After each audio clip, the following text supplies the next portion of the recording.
I want to talk directly to the Morehouse graduates here, you, my brothers, and offer this very personal statement about what this great institution means to me and the others you see over here with the maroon jackets and the straw hats, and what it should mean to you for the rest of your life.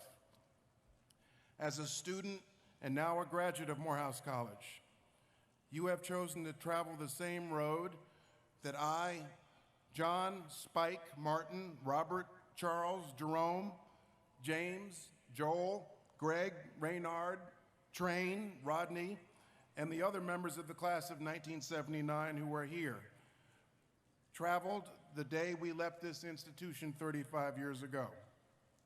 This school and this place mean everything to us.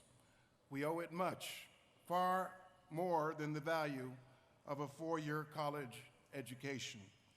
Morehouse is part of us, and it is a large part of what we have become today. In August 1975, I arrived here a boy.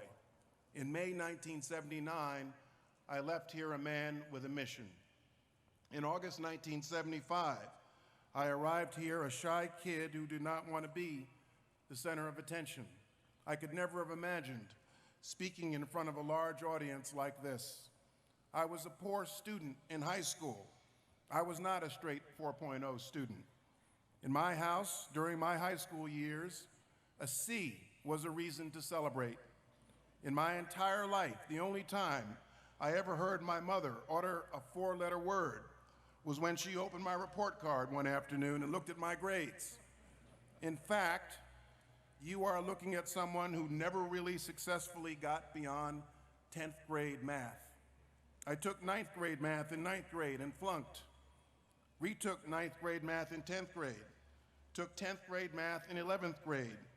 Took 11th grade math in 12th grade and flunked the New York State Regents exam for the 11th grade course. My high school guidance counselor told my mother she should think about two-year college for her son. I was tuned out and didn't care. My mother knew I could do better. She was distraught.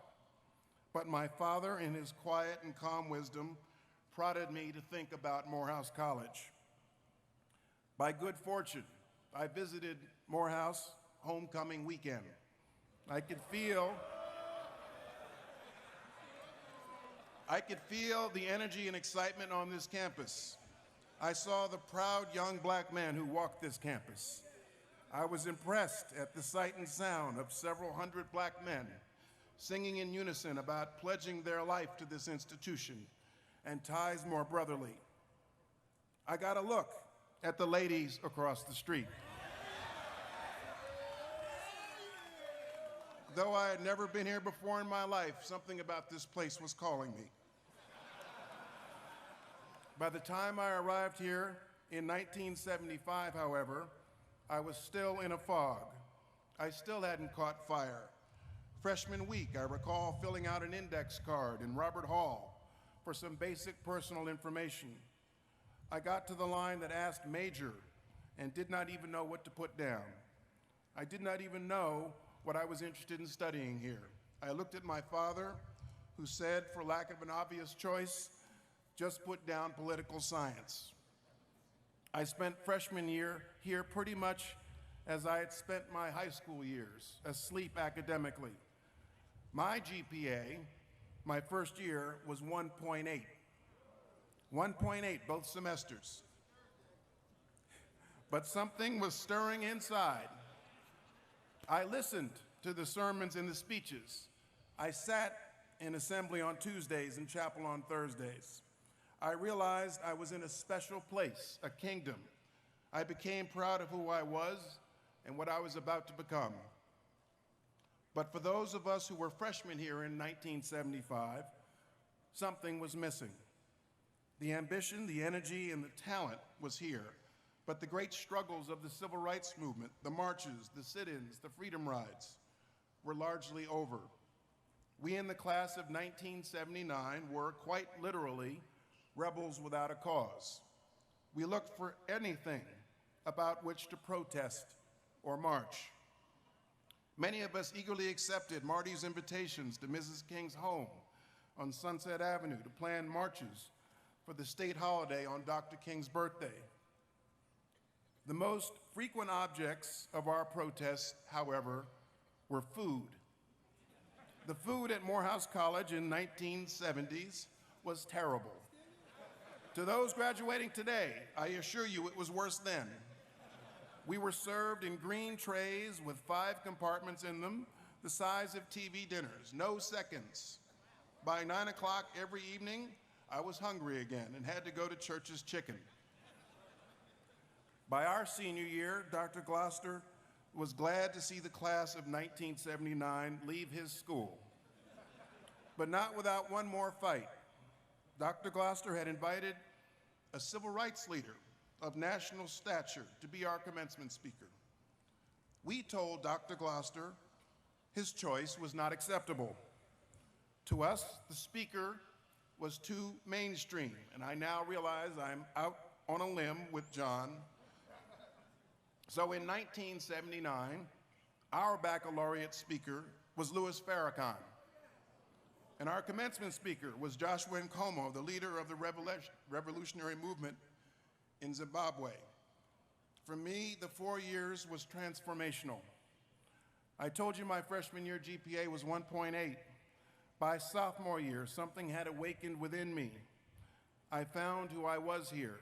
I became comfortable in my own skin and proud of my own skin color. I recall early the fall semester of my sophomore year, sitting in room 217 of what was then Thurman Hall, now LLC, and realizing there was nothing left for me to do but study. I wanted to go to law school and be prepared to answer a call to service. My GPA that fall semester went from 1.8 to 3.0. Spring semester, sophomore year, 3.5. Fall semester, junior year, 4.0. Spring semester, junior year, 4.0.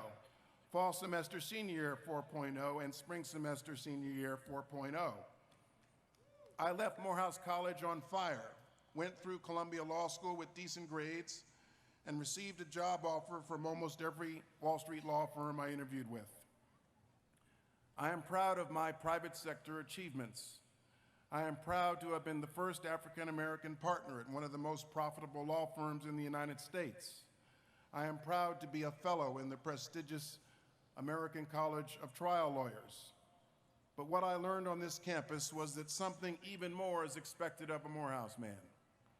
This is why on November 22nd, 2006, when another black man with an unusual first name called me to ask for his support, for my support for his long-shot presidential campaign, I knew how to answer that call. With the education I received here, an education that cannot be obtained anywhere in the Ivy Leagues, I knew then that I was being asked to participate in history.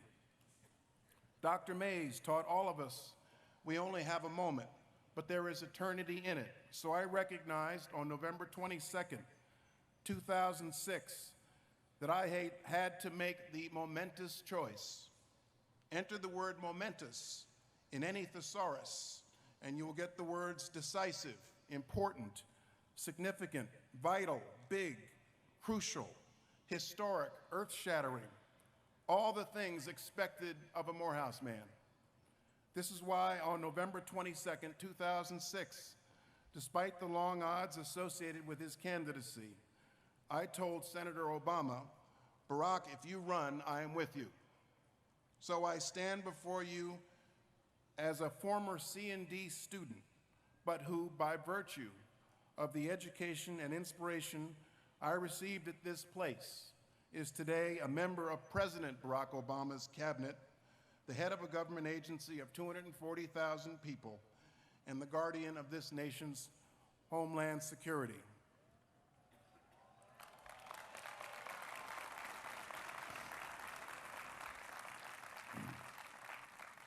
Today, you are hereby crowned a shining black prince, anointed with the title Morehouse Man, propelled by the pride of your family entrusted with the legacy of the great Morehouse men who precede you, and saddled with a load of expectations.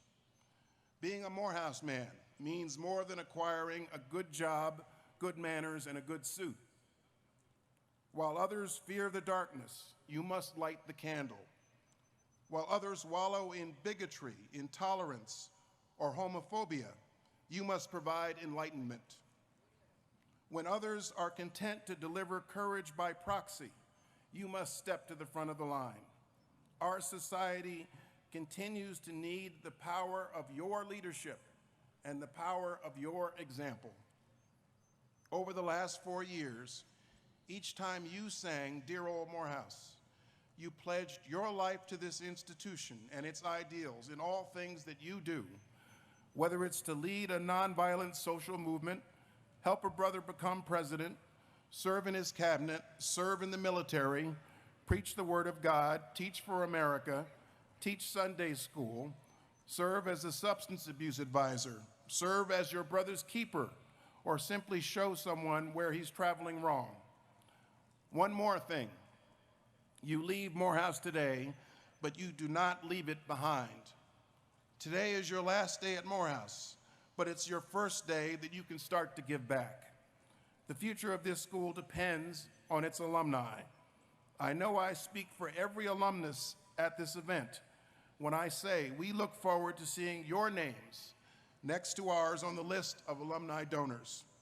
Large or small, whatever you are capable of doing. To those who become Morehouse men, much is required. Thank you.